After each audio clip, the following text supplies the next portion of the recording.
ng bansa. Nagbubuni ngayon ang mga tagahanga ni Kris Aquino matapos isiwalat ng aktres na malapit na siyang makauwi sa Pilipinas dahil bumubuti na ang kanyang kalagayan ngayon.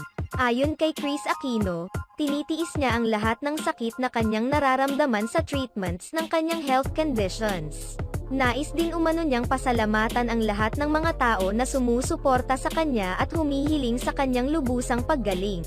Talagang hindi na makapaghintay si Kris Aquino na makauwi sa Pilipinas dahil miss na niya ang kanyang mga kaibigan at pamilya na hindi niya nakasama sa loob ng ilang buwan na pananatili niya sa ibang bansa.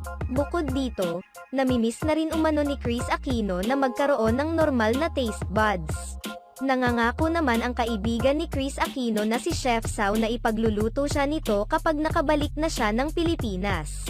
Hiniling din ni Kris sa isang kaibigan niyang jeweler na magkaroon siya ng sariling jewelry